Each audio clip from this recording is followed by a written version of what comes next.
Hello, everyone, and welcome to Decoding TV, a podcast about television. I'm David Chen. Joining me today, she is a TV critic at Vulture, Roxana Hadadi. Thank you so much for joining me today to cover Black Mirror here on Decoding TV. Thank you. I'm very excited to talk about how Black Mirror potentially is not Black Mirror anymore. I don't know. We'll see. We'll see how this conversation goes. Lots to dive into. On today's episode of Decoding TV, we will be discussing Black Mirror Season 6, Episode 4 and 5. Episode 4, Mazey Day. Episode 5, Demon 79. This will wrap up our time covering Black Mirror, but there is a lot to discuss. You can find more episodes of this podcast at podcast.decodingtv.com. Email us at decodingtv@gmail.com. Let us know what you think of the season of Black Mirror. And also find us on TikTok, Twitter, Instagram, YouTube at Decoding TV. Quick shout out for other coverage coming on Decoding TV. We'll be covering The Bear. We'll be covering Silo's season finale soon. Silo, which by the way is just renewed for a season 2. We'll be covering the season finale here on Decoding TV. And I am pleased to announce that as of this moment, a lot could change, but as of this moment, we are planning to cover Secret Invasion with a couple really cool co-hosts. I will have more to say about that in the actually, by the time you're listening to this, the episode will probably already have been on the feed because we're recording this way in advance of when we're actually putting it on the feed. So, keep it tuned into podcast.decodingtv.com and listen to our coverage of all of those shows. Also, support this podcast. If you're enjoying this show and you're like, hey, I would like to listen to David and a bunch of extremely talented writers and podcasters cover everything else that's going on in the world of television, become a paid member at decodingtv.com. We'd really, really appreciate it. Get ad-free episodes, early access to episodes, and show your support. It really means a lot. Thanks to everyone who makes Decoding TV possible.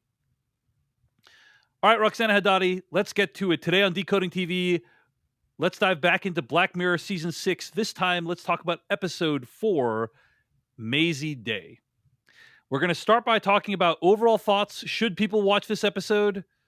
And then we're going to dive into a really in-depth, detailed, spoilery recap, talk about a few other topics. So, Roxana Hadadi, Mazey Day, Episode 4 of Season 6 of Black Mirror. Did you like it? Should people watch this one? Yes, I liked it. I think it is, again, sort of moving a little bit away from what Black Mirror had been. But also, it's only like 40 minutes. So, come on. What else are you going to do with 40 minutes? I do think what is interesting, which you pointed out in a previous podcast, is that episodes 4 and 5 basically have no sci-fi elements in them, right? 4 has like a little bit of a commentary on tech of a certain kind. A little bit. I think with the idea of like the paparazzi and like media immediacy and the 24-hour news cycle and how all of those things can be like disruptive and destructive. Episode 5 doesn't really have anything. We can talk about that when we talk about episode 5. I mean, both episodes 4 and 5 take place in the past, you know, so I think Sure. and they don't have any like newfangled technology like Beyond the Sea. So Right. I do think it's notable that we have like 3 episodes in this season of Black Mirror that basically have no discernible sci-fi premise at all. Mm-hmm. And maybe where the season's going, where the series is going, I should say. So you like this one? You like Mazey Day? Yeah, I mean, I don't think it's like making any like big points that we're surprised by. Like paparazzi bad is sort of a message that we've known and discussed for a long time. But I thought the twist was pretty well handled. And again, it was short. I cannot stress this enough. That seems to be the strongest. After the 80 minutes of the preceding episode, this was like lovely. I was like, oh, 40 minutes. This is great. So, yeah, I mean, it probably among very committed Black Mirror fans probably ranks pretty low because it doesn't, like you said, doesn't do tech, doesn't really do sci-fi. But I liked it as like a, pretty gory, solidly twisty little horror episode. Well, Roxana, I gotta say this is probably my least favorite one of these episodes. I knew in the it. season. I knew that this was going to happen. Absolutely, yeah. It is the most disposable. It's not poorly done. This is the No. thing with Black Mirror. It's like every single Black Mirror generally has good cinematography, good acting, good production design, good art design, like all the, good creature designs. Mm-hmm. Virtually every single Black Mirror is like technically competent. So the question is, how interesting and fun is the premise? Mm-hmm. How thought provoking is the final episode? And Mm-hmm. not very is the answer to both of those questions for me. I thought this is a very weak episode Mm-hmm. that, again, well done, but just leaves almost no residual presence in my mind. And uh, I think also what's sad about it is that it starts very promisingly. It starts like kind of like in a way where I'm Interesting. thinking to myself, oh, this might be kind of an interesting look at paparazzi and celebrity culture, Mm-hmm. and obviously become something very different. Mm-hmm. So I think for I was me, pretty disappointed by this. If there's one episode you can skip this season, in my opinion, it is Mazey Day. see, I Like, would completely yeah, say that it should just be one you put on in the background while you're like cooking dinner or like sure, folding your laundry. Yes, sure. it's not necessarily thought provoking. What I thought was sort of interesting is I think it has the inverse problem of episode 3. Where episode 3 felt like it had a lot of ideas and it couldn't really focus on one, which is why I think we had slightly different interpretations of what the episode was saying, right? It's like it was saying a lot of different things without focusing on one specific element. With this one, it's like there's one specific element, there isn't much more to it, and I don't, like how do we analyze this? There's not much to analyze. Yeah, that's what I'm saying. you It's know? like there's a big reveal. That's the thing. So Yeah. and then that's the episode. So Yeah. all right, let's get into it. Yeah. Spoilers for episode 4 of Black Mirror season 6 right now. Bo is a paparazzo who becomes disenchanted with her job after realizing how predatory it is. Meanwhile, Mazey Day is a star actress shooting a film in the Czech Republic. One night after a shoot, she's driving in the middle of the night when her car hits a mysterious figure. Mm-hmm. Maisie gets out of the car and takes a closer look before driving away, but she's profoundly affected by this event, quickly begins to spiral, and retreats from public life. Bo falls on hard times and learns that a photo of Maisie will fetch $30,000. Mm-hmm. So she decides to follow Maisie to a secretive rehab facility. Meanwhile, a bunch of paparazzi also pick up the scent and they all converge on the same location, trying to grab a photo of Maisie. They find that Maisie has been chained up to a bed in this rehab facility, and Bo initially thinks Maisie is being tortured, but in a flashback, it's revealed that, whoa, twist, Maisie actually hit a werewolf, and the werewolf bit her, and now Maisie is a werewolf. Mm-hmm. Maisie starts killing a bunch of the paparazzis before being subdued. As she transforms back into a human, she asks Bo to kill her and put her out of her misery. Bo hands her a pistol and instead takes a photo of her as Maisie finishes herself off. So that is the story. Yeah. I like the ending a lot.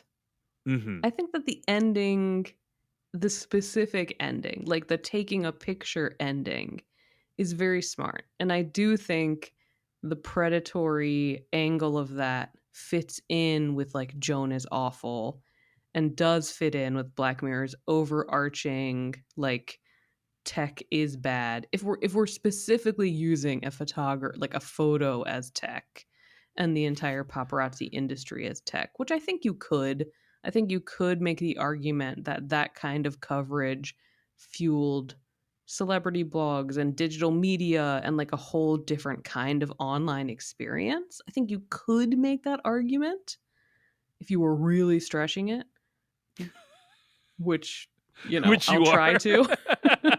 But at the same time, it's like, yeah, it's a werewolf twist. Whatever. I think it's fun, but I don't know how much more there is there. But what excited you about the premise? Like, where did you think it was going to go? Well, first of all, let's start at the beginning. Bo's Mm-hmm. a paparazzo, and she's taking photos of this guy who I guess is. It seems like he's gay, but he's not out, and Correct. he's kind of like a B or C list actor, I should say. Mm-hmm. And I want to say, I think this movie takes place around the time that Suri Cruz was born. It's right? very specifically 2006. Like, there are a Right. lot of signifiers that specify it as 2006. Yeah. Any speculation as to why it's 2006? I guess that's kind of the height, maybe arguably the height of celebrity Yeah, I mean, I think, paparazzi like, culture, yeah, the right? cruise child was, like, a Yeah, major thing that everybody was trying to get photos of, right? It was like, "We have to prove that Tom and Katie actually had this child," and, yeah. I mean, I remember Oh, 2006 was what? My sophomore year of college, and I remember it was, like, blogs like Delisted, The Superficial, Perez Hilton, like, a bunch of gossip blogs were huge online. So, yeah, I think it makes sense to put it specifically in this year. I wonder when the Britney photos were, like, when Britney shaved her head. I think that was 2008. But mhm. ultimately, it was, like, this early aughts era when all of this was sort of at its most feverish pitch. I also think yeah, I was talking about this on the Filmcast recently, another podcast I host, and Steven Soderbergh recently did an interview. He has a new show coming out in July. Actually, we should have Mhm, talked about that in our mhm. Full circle, yeah. pre-show banter, Roxana, about Full Circle. He's a show called Full Circle Mhm, coming out in July, and he gave an interview recently where he talked about cell phones are the worst thing to ever happen to movies, mhm, and how thrillers and horror movies and whatever mystery movies are a lot easier to pull off when everyone wasn't reachable all the time. mhm. You know what's really funny about that? Did somebody ask him about his era where he was filming things with phones? Yes, it's interesting. He has arguably done more to advance the cause of smartphone filmmaking Yeah, than any other filmmaker. that's so So it interesting. is a little bit ironic, but Mhm, I do think it's notable that 3 out of the 5 episodes of Black Mirror season 6 take place in worlds that have no smartphones. mhm, And because a smartphone is such a ubiquitous mhm, device, and it's also very narratively difficult to write around a smartphone. And I think that that's also the case in this episode, mhm. episode 4, Mazey Day, where if this was in the post smartphone era, it would probably have been easier to get a photo of Mazey Day. Like, Of course, you know yeah, what I'm I mean, saying? we sort of talked about this earlier. It's like now everybody is a paparazzo. Everybody Right. has a Exactly. smartphone. Yeah. Anybody can take a picture of anyone at any time. Like, do you remember the when Ariana Grande was like licking donuts and talking about how much she hates America? I think that was like a person who filmed her on their cell phone. So, Hmm. once you get into the smartphone era, there are tons of like little celebrity scandals that were because the average person was filming. Yeah. But this specific moment, it was very much like paparazzi photos, basically from the 90s, I think, until the early aughts. Yeah. The paparazzi photo was like a major cultural deal. Yeah. So I think that the being set in the era before smartphones at the height of paparazzi, like that's a when paparazzis occupied a space of extreme cultural impact, and Hmm. also it was a very lucrative job. And scorn, Yeah, and extreme scorn. cultural Yeah. scorn. Yeah. So at the beginning of the episode, Bo struggles with the fact that she has photographed this guy having intimate times with this another man, Hmm. and he begs her not to publish the photos. She sells the photos anyway I think she only for struggles after what happens to him. I don't think she struggles with taking the photo before. fair enough, fair Yeah. enough. And you see her sell the photos for I think it's like $250 $900. each. Yeah, 900, a few $100, like Yeah. less than $1,000. Yeah. And then the person kills himself. Yeah. You know, he commits suicide because of this, Hmm. and that causes her to kind of really take stock about what she's doing with her life. And her other paparazzi colleagues try to make her feel better, and they say, "Hey, you were just doing your job. We're all just doing our jobs here." And Very it's notably, all men. mm-hmm, She is the mm-hmm, only female paparazzi within this group, which I think also contributes to her discomfort when there is a moment with like a Miley Cyrus, Britney Spears type celebrity where we see and she watches as like these other paparazzi like goad this woman basically. Like they're yelling insults at her, like they're crowding her. It's very reminiscent of like how Lindsay Lohan was treated back in the day. And at that point is when Bo like walks away from the industry, right? She's like, I don't want to be part of this anymore. I see how it's hurting people. I'm just gonna go work at a coffee shop. yeah. And I really enjoyed that scene. Like, I have not been a paparazzi, before. I've been a News photographer alert. before News at alert, events, guys. Thanks, Roxana. Um, but it felt very authentic to me, that Mhm, interaction. The part where they're goading her, and then like the star gets very upset, and then after, like, that's what they want. They want mhm, you to get upset so they can grab this very damning photo, and then afterwards they're all kind of like high fiving each other. It's very gross, very upsetting, right? mhm. And so I love the authenticity, the verisimilitude of all that. This felt like, yeah, this is like a crew of people. They all know each other. They're all like part of this predatory industry, and it's like, oh, the setup is great for something that's going to comment on our obsession with celebrity culture, the people who enable it, that kind of thing, you know. So I was thinking to myself, very promising beginning for the Mhm. episode.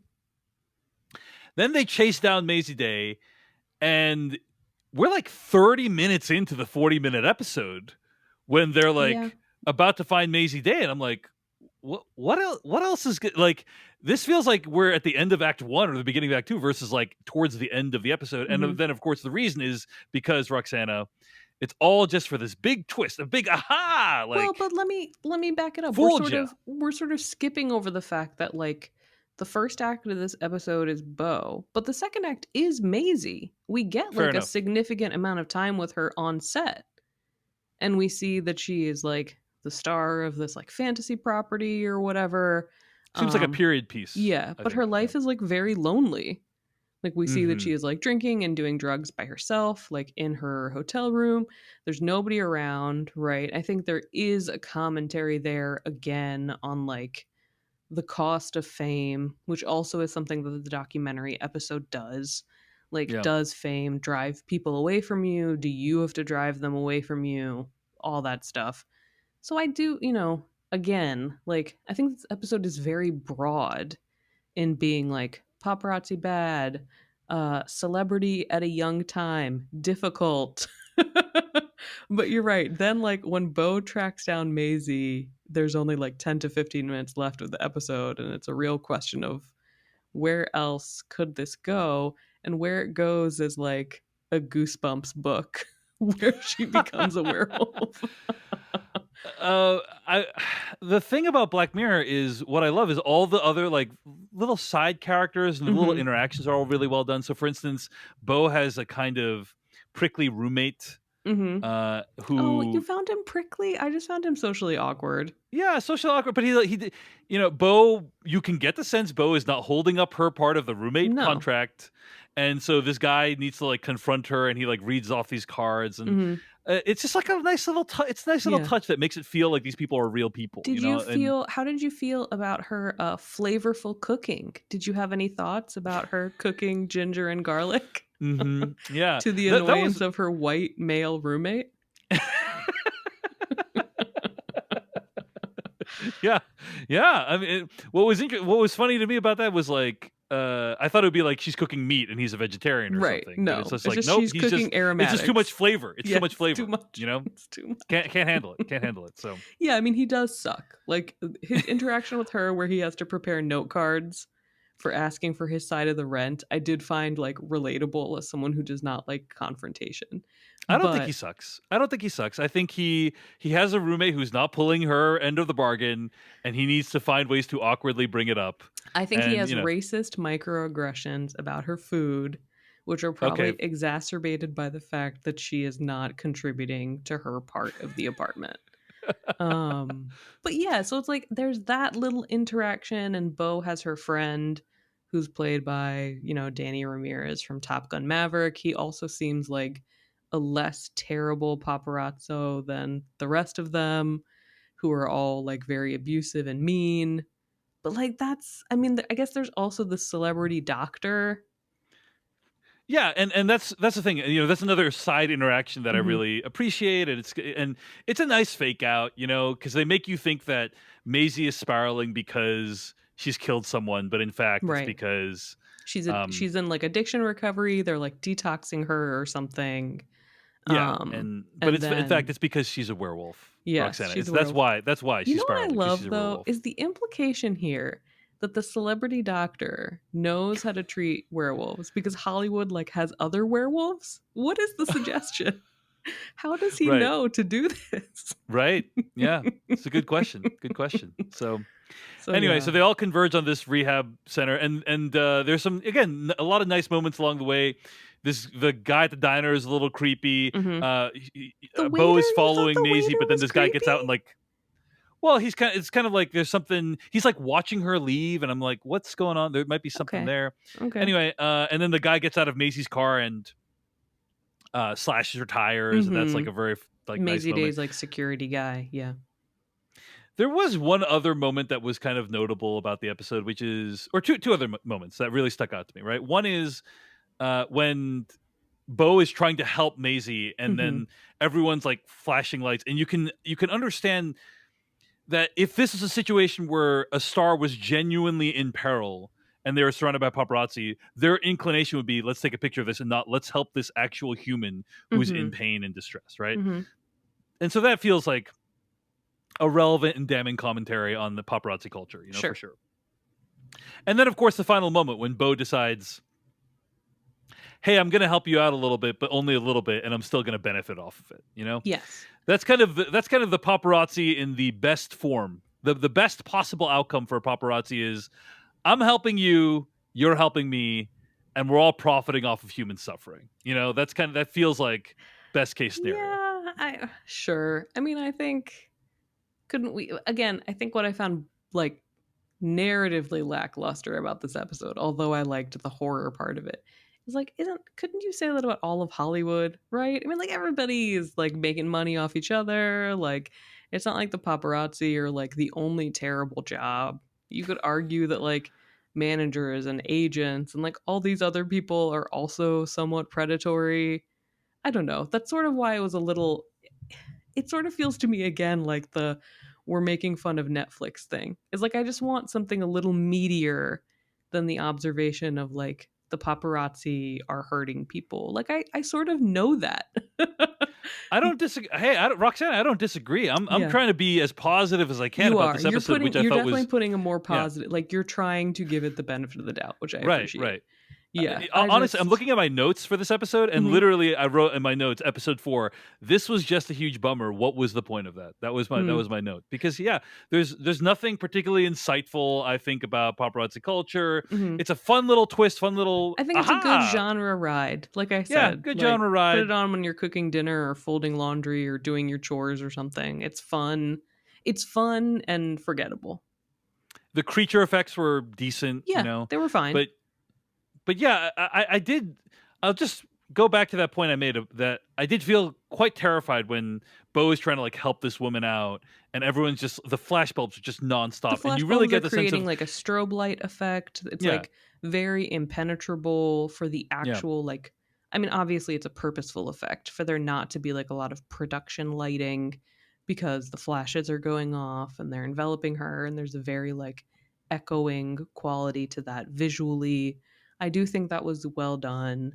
I mean the earlier interaction with the starlit as well is similar like that where the lights are going off and we see her within those lights and how disoriented she has yeah. become. I thought that was smart. I do But you think, really get the sense of like why this could be a dangerous situation, sure, and that's in a real life scenario where, I don't know, you're following Princess Diana into a tunnel or something. You sure, get the sense of like why this could be disorienting, confusing. It does really give you that. And of course, the end, Bo taking the photo. It's a chilling moment where hmm she still needs to go out, get that bag, despite the fact that this woman is in great misery in front of her. So, but you know, it's almost what I almost wish is I almost wish the episode had then kept going. Like, mhm. couldn't we have also had a commentary on like faked photographs? Like, but like, do you know what I mean? Is like Yeah, this yeah, this yeah, yeah. seems like a impossible event of which these photographers have taken like hundreds of photos because they take photos like of her transformation, of her killing all the people in this diner. Like there are hundreds of photos showing that Maisie Day became a werewolf and then died by suicide. And I almost wish to sort of bring it back to a tech place if the episode had continued that idea of do people accept Bo's photos? Or is, Mhm. like, does she make money off of this? Or is it, presented as like a deep fake, and then everybody, it's like I just wish, I feel like there's so much you can say right now about doctored photographs, and the episode doesn't really do that. It just stays in, Mm-hmm. like you said, the past, with a very like easy ending, I think. Mm-hmm. An unsettling visual ending, but an easy thematic ending that I think they could have pushed a little further. That's interesting. Yeah. I agree with you that the episode misses a lot of opportunities to go down interesting paths Yeah. that it doesn't go down, right? For me, one of the most interesting lines in the episode was when Bo is talking with the other paparazzi about how this guy has killed himself, and she, one of the guys says to her, "Yeah, well, there's a bunch of people who would kill themselves if we didn't take their photos." Mm-hmm. And I thought that it's like that person is an unreliable narrator, clearly, but I thought that was a very interesting observation. Like there is actually a symbiotic relationship between paparazzi and celebrities. It's Yeah. not just paparazzi No. bad, it's like more complicated than that. And I thought that would be area that the episode would explore. It ultimately didn't. Yeah. So I mean, there are yeah, tons of celebrities who call the paparazzi on themselves. Like absolutely. the Yeah. Kardashians that is a major part of their like be everywhere all the time, omnipresent media coverage type of approach to fame and celebrity. And there's also the reason that like we've never seen photos of Ryan Gosling and Ava Mendes as kids. Cuz like I think Mm-hmm. if you're a celebrity and you want to be private, you really can be. You have enough Mm-hmm. money to be private. And I think there is, to your point, like a give and take relationship between certain celebrities and paparazzi now, and even then, that could have been explained a little Yeah. bit further. But Yeah. yeah, it's like, yeah, this is just like an atypically easy episode of Black Mirror in terms of like where it leaves you. Like I think it's uncomfortable to think about whatever Bo's last photo looks like, but yeah, like the paparazzi who deserved to die died, and that was it. That was a very chilling moment when there's a paparazzi who's getting the bottom half of his body eaten, Yeah. and then one of the paparazzi like rips his camera away from him. Like that Mm-hmm. was a very like, oh wow, Hector, these who people. is like Bo's Yeah. friend, the like not as bad Mm-hmm. paparazzi, like takes the camera and says it's like worth $1 million, and then he and Bo go on the run. Yeah. Yeah. It's a chilling moment. So there's not, again, it's a fine genre exercise Mm-hmm. that has virtually no takeaways of any Mm-hmm. substance whatsoever. So Which would you rather rewatch, this or the third episode? which would I rather rewatch? I would Yeah. rather rewatch neither of them, but between the two of them, Are you gonna I say three? certainly think the third episode is a more thought provoking piece of work. Is it because of Josh Hartnett? Absolutely. Yeah, that's what I thought. Um, Yeah. yeah, yeah.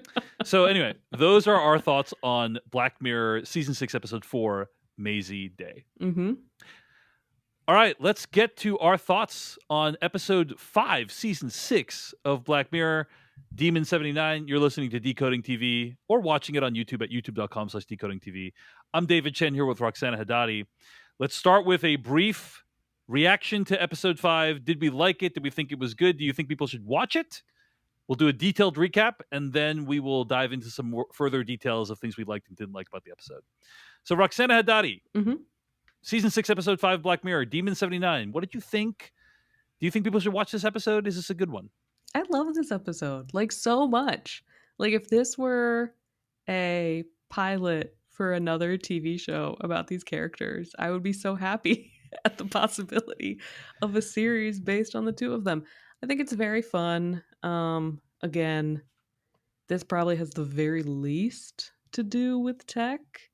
And I think what's interesting is that people might notice that the beginning isn't called Black Mirror, right? It's styled as Red Mirror. So my understanding of this episode is that it was almost supposed to be like the beginning of like a Black Mirror sort of spin-off series. Mm. Um so I don't know if that spin-off series is ever going to happen, or if it was really just this one episode that it's contained to.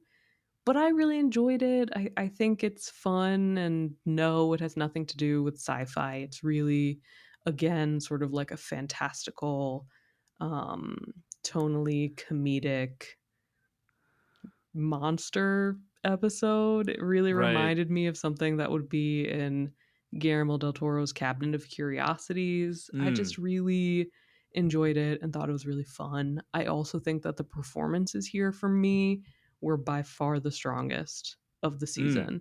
And Interesting. Yeah.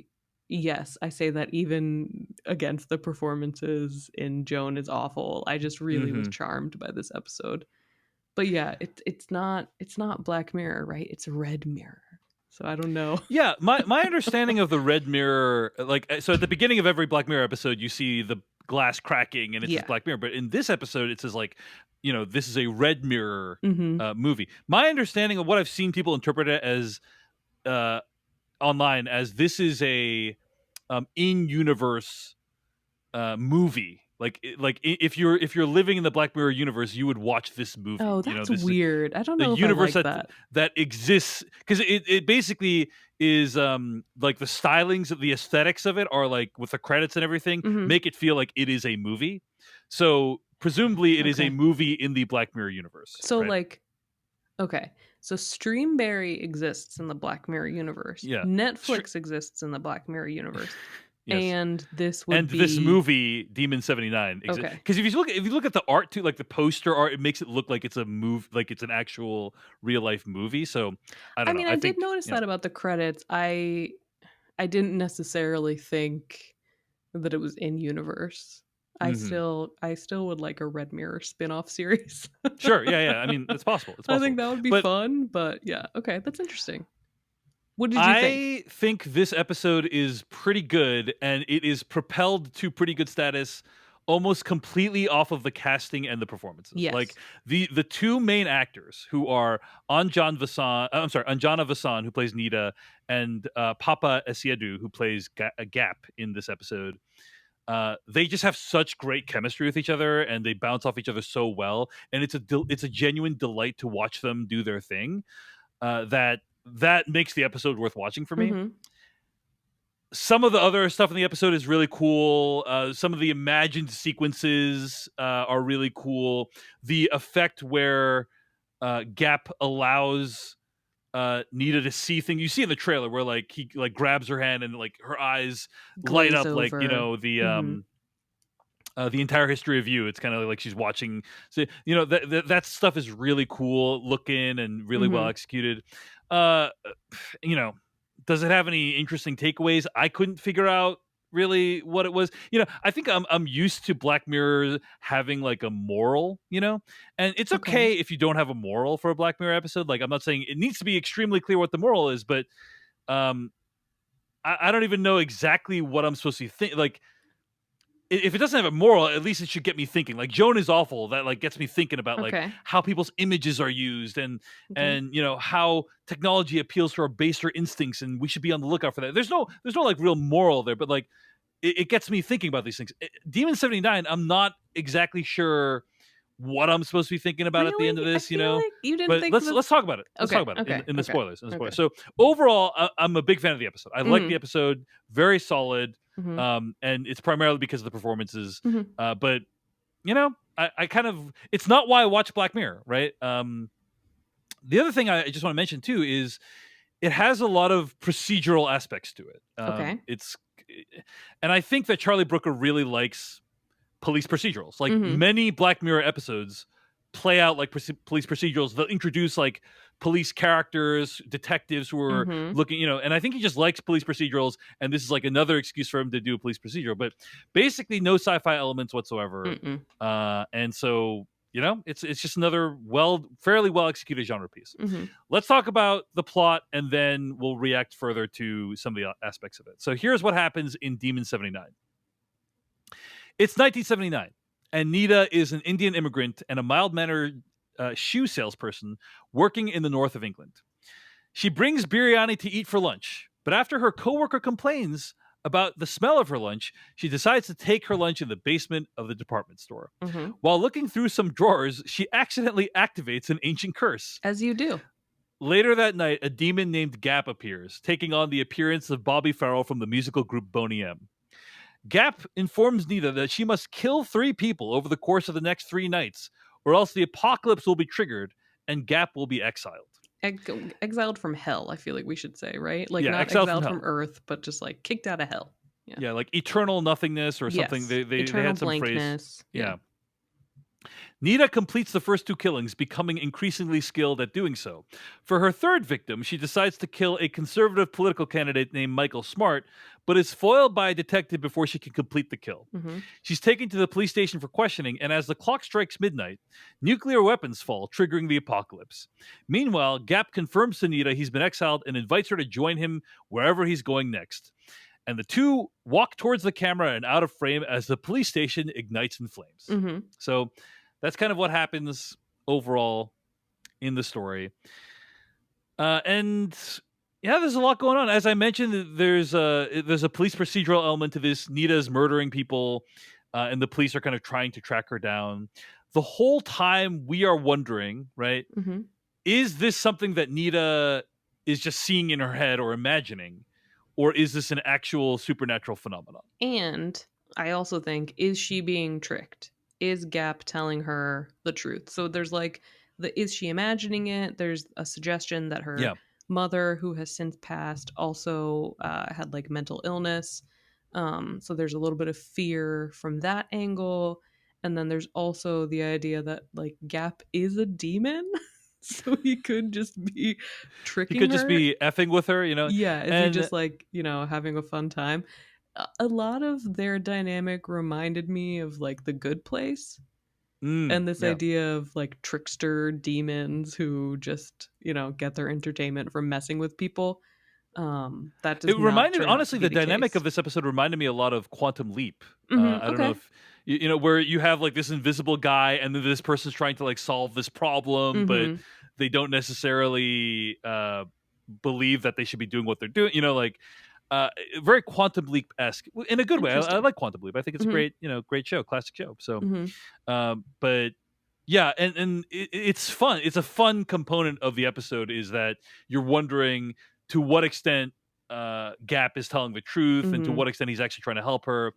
And you kind of discover throughout the course of the episode. And I think by the end, we learned that Gap was actually on the level about basically everything, Yes. right? Like Yes. he was telling the truth. He was trying to help her out. And that's nice to see. Also, the biggest evidence I think that Gap is that this is an actual supernatural phenomenon is when Nita goes downstairs and she finds newspaper clippings. It does seem as though this is something that's happened before because she finds newspaper clippings of 3 people who have died mysteriously in the past. And I think the implication is that the person who created the shoe store that she's working in, yes, the person who was created previously Possets, this like department store. Yeah, that's Yeah. right. But Was again, previously cursed. Yeah, but don't so. you feel like again that is up for interpretation? Because maybe he just killed 3 people, right? There's nothing in the newspaper article that's like, and an apocalypse was avoided. Like it's just 3 it's people true. died. And so the newspaper headlines read the following, okay? Publican dies in blaze. Okay. Workman crushed by collapsing wall. Woman's disappearance confounds police. And then May Day celebration grand success. Right. So it's like 3 people died. Who knows if it was because of a curse or just because like the guy who was running the store lost it. But you know what's really funny is if you like ran this department store and you were cursed or whatever, wouldn't you get rid of the talisman? Why did you just put it in your desk? Yeah, why would you bury it far underneath the ground? Throw it into the ocean. Although I guess then you could have like a original Jumanji situation where the game then washes up on another shore. Yeah. I think the biggest evidence that it might all be in her head is that you already see her imagining murdering people. Yes. Before the demon shows up. So she like imagines herself, beating the guy, like smashing the guy's head into the thing. But again, she is imagining, and I think so this goes back to like my questioning of whether this episode had a moral. You do see that she is fantasizing about killing people who suck, right? Her like racist coworker. So again, it's 1979. Britain is getting like increasingly conservative. The National Front, who are openly racist, are like gaining traction.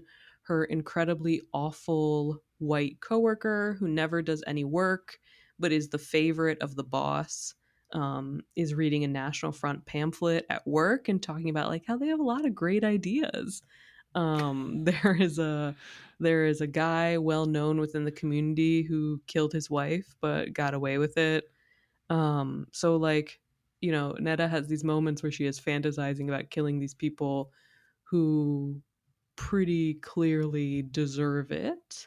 And then when Gap comes, his rationale is like, you're killing people who I'll let you kill people who are doing bad things so that you feel better about having to kill these people, which is sort of an interesting little twist, that I think makes the kills like a little more engaging. I think like these people Mm-hmm. sort of suck. She has to find herself in killing them. And her performance is so good because she is straddling that line of like, I know these people are awful, and let me find a way to naturally integrate the hammer that I brought with me into this conversation before I kill them. I thought all the kills were really, really well done, Yeah. in this episode. And also, you got some Stephen King Dead Zone going on in here, Mm-hmm. where Gap is revealing the futures of these people. Mm-hmm. He's revealing that this man under the bridge abuses his daughter, Yeah. and then like that gives her the strength to murder him. But then also, like, I was really kind of bowled over by this moment when she kills this guy who has previously killed his own wife. Mm-hmm. And he kind of just like accepts that it's going to happen, and Yeah. it's a very like powerful moment. It's not how you expect that scene to play out. I didn't expect it anyway. Yeah. Where he's like, I knew this would happen. Like, I deserve it. And then before he can finish talking, she kind of bashes him in the head with a hammer. And it's like, yeah, it's a really powerful scene. It's really weird to say, but you kind of feel compassion for this guy who's murdered Mm-hmm. before. And then, but also like you also are on Nita's side because she's killing this murderer. And then of course, you find out that killing was actually invalid Mm-hmm. because Because the she's guy had killed not before. allowed to kill people who have killed people, Right. because people who kill people, hell or wherever this demon comes from, actually like those people, right? Because they're Gap is killing very bad at people. explaining the rules. Yes. That's kind of I Yeah. was like, that's kind of a big technicality, Gap. It's like Yes. not cool that you left that out. Yes. But Yeah. I liked that this was a little bit of like Knock at the Cabin and a little bit of It's a Beautiful Life, in that it's a demon attempting to like be taken seriously by other demons as opposed to an angel getting its wings. Like there are a lot of fun little Mm-hmm. details about the characters that I think Anjana Vasan and Papa Isidou like sell really well, and they have really good chemistry together. It's very like lighthearted and snarky and funny. I think that works. But okay, so I do you not feel sort of, and again, this is like an obvious message, but do you not feel like the message was like racism bad? And if we accept racism, then maybe the apocalypse is the only option. Again, it's Mm-hmm. not like a tech message, but there is sort of like a social theme, isn't there? I guess because you're referring to the fact that her last kill, she decides, is going to be a politician, and I really love that whole interaction between her and between Nita and Gap at the end, where she decides, hey, this is going to be the guy, Yeah. and Gap is trying to talk her out of it Yeah. because this guy who's a conservative politician is going to do great things on behalf of the devil and Mhm. Satan, Amazing and stuff. amazing stuff. Yeah. He's gonna represent Satan bigly. Well, Uh, and what's funny is he's going to create the surveillance state that Black Mirror has made so many episodes about, mhm. right? It's We like do see a glimpse of Metalhead in yeah. the flash forward, which is another episode of Black Mirror, right? So, Mhm. Mhm. um, and yeah, I think so that was like a fun little back and forth. And she's like, "Well, technically, he still qualifies, right?" And he's like, "I guess, you know." Mhm. And the episode does allow you to play out this fantasy that has been common in online circles for a while, which is it right to go back and kill Hitler as a baby? Yeah. basically, right? I mean, Like, I think the answer is yes. Sure. is that justifiable? And No, just do it. and Roxana comes down squarely on the side of Yeah. kill that baby, I'm right? squarely on the Inglorious Bastards. Like, who cares? Just take care of business. Just do it. She is. You are firmly rooting for infanticide Yeah.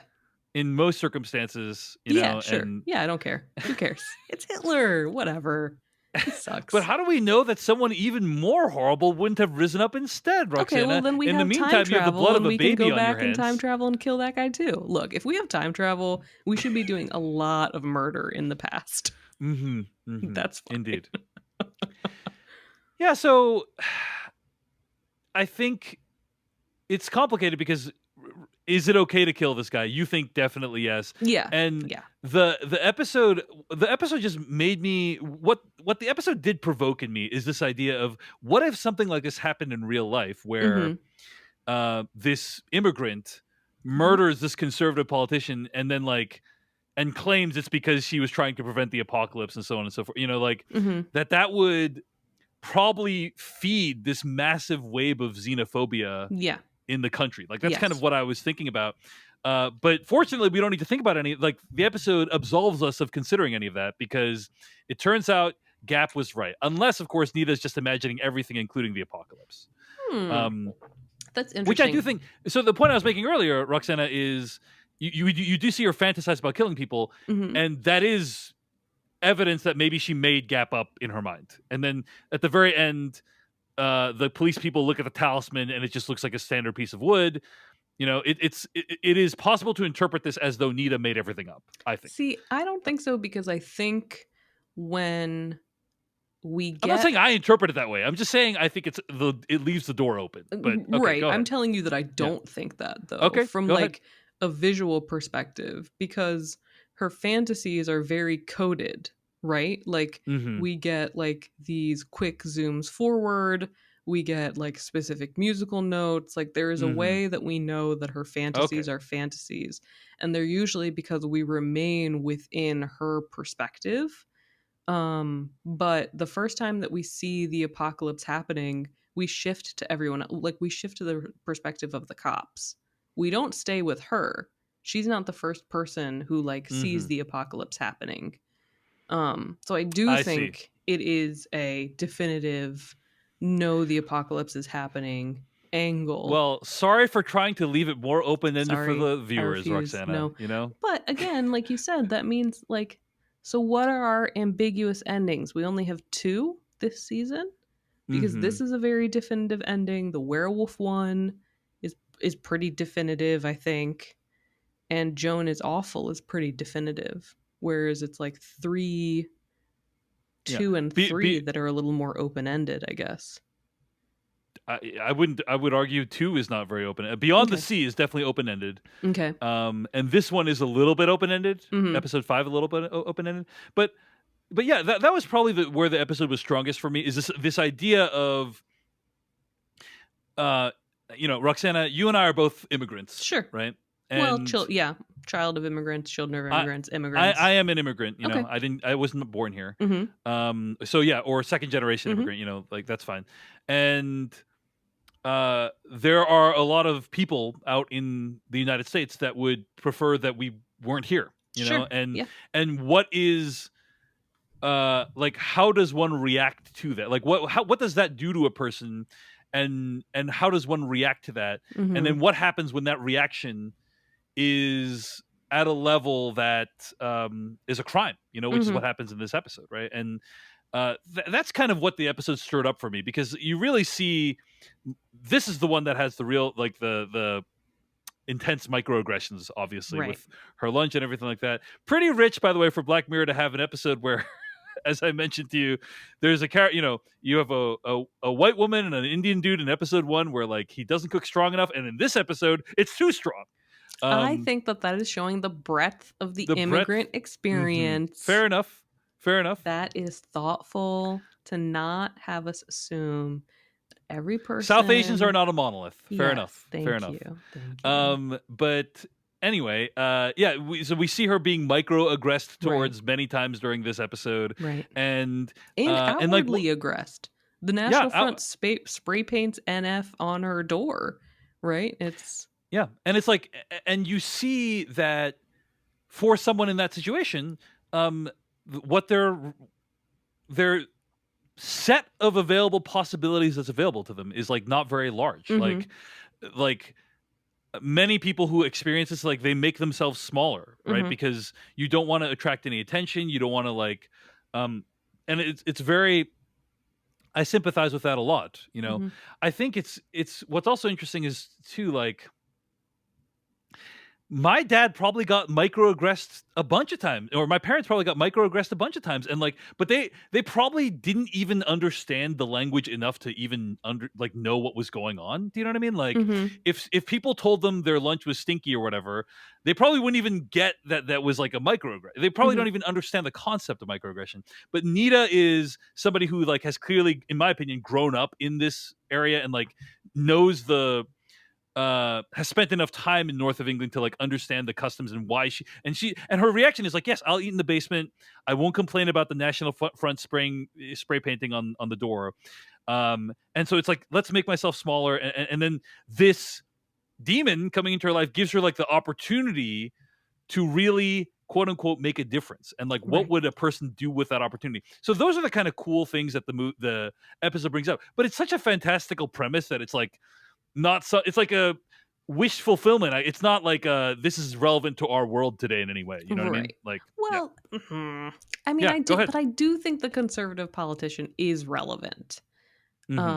And I do think the idea of a certain kind of racism hiding in plain sight is relevant. Yeah, And I do think your question of like, what is individual responsibility in response to that? I think that's yeah, relevant.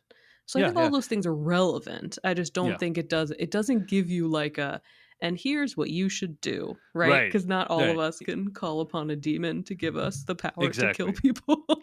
That was a nice like chilling scene when the politician Michael Smart Yeah. talks to her coworker and is like, Yes. "Look, I can't say all the horrible things, but like You I know that I believe in think them." them. Right, Yeah, he's and really good. I don't know if I recognize that actor from anything else. hmm The other main actors I did, Anjana Vasan was the lead in We Are Lady Parts, which is on Peacock and is a yeah, great show.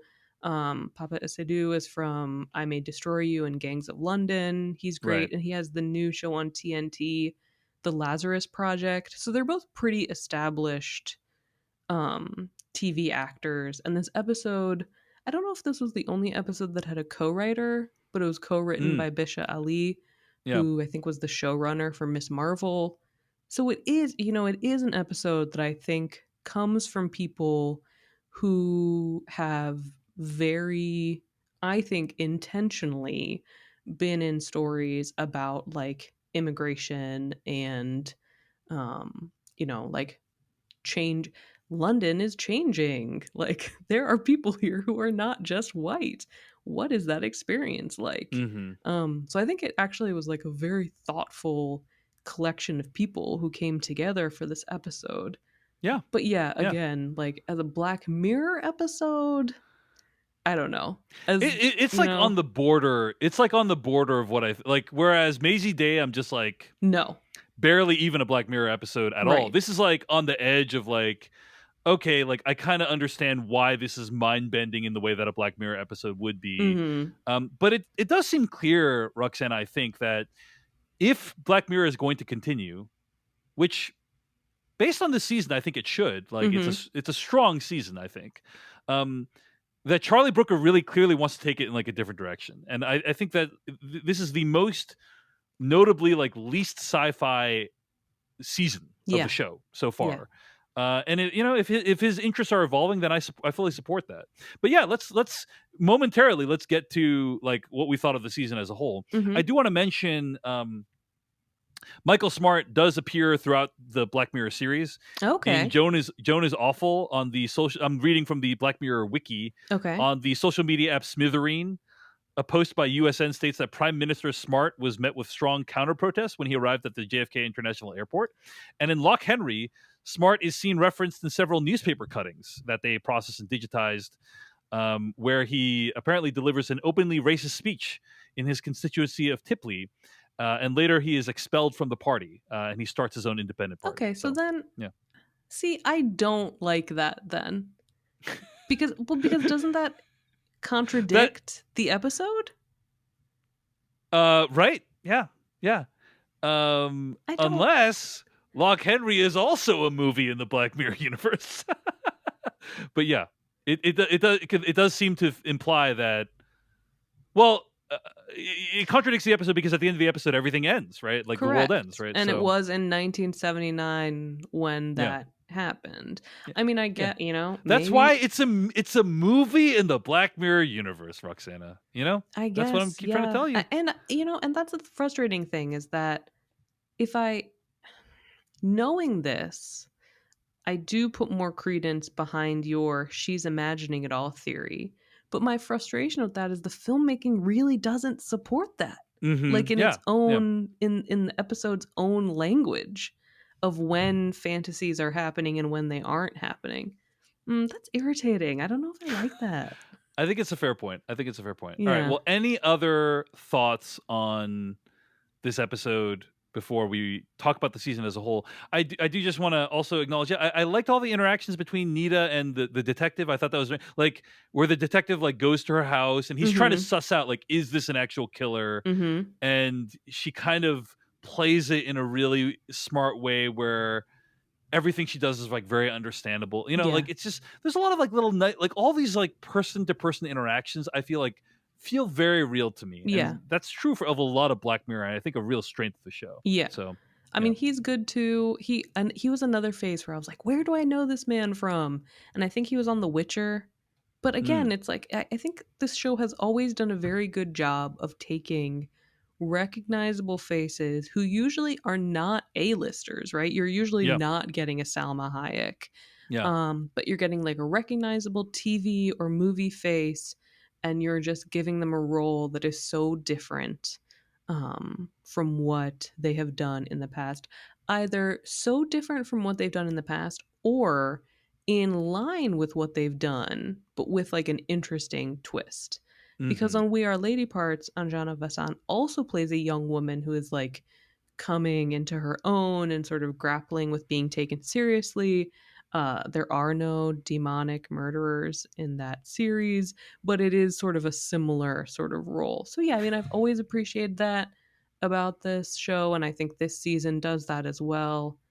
But yeah, the season overall, I don't know. You are still on board. I am bullish on this season. I Mm-hmm. think uh episodes 1 and 2 were pretty strong. Mm-hmm. Episode 5 was like just based off of the cast alone was really really good, Mm-hmm. although again kind of at the edge of what I'd want for Black Mirror. And then episodes uh 3 and 4 were pretty rough, Yeah. right? And that is probably an above average hit rate for Black Mirror. Like just from my experience, like to have like 2 strong episodes and 1 pretty good one, I thought Mm-hmm. like that's like uh that is a good record, and I have enjoyed watching the show. I've enjoyed talking with you about it here on Mm-hmm. Decoding TV. So it's like I want them to make more of it. But yes, it is notable that out of the 5 episodes, 3 of them don't seem to have any sci-fi in them at all. Mm-hmm. And again, it feels like Charlie Brooker is going in a different direction. I think that's Yeah. fine. And I think the show did need to evolve to some degree. I'm not sure if I like the direction they're taking it in, but still willing to wait and see. I hope they make more of them. What do you think, Roxana? At the end of watching these 5 episodes and talking about them for Decoding TV, what do you think? I think it was really only 3 that bothered me. Because yeah, like even the ones that were not sci-fi, I just really enjoyed as genre experiments. And I think if the series continues, it probably will continue in that vein of maybe more of a commentary on like storytelling as a form and like narrative cliches and sort of what we expect from certain forms of story, which I'm fine with. I mean, whatever. We called it the Goosebumps episode, but I enjoyed watching episode 4. I loved 5. I think 1 and 2 were pretty good. I liked 2 more than you did, I think, because I liked the true crime, like documentary style integration.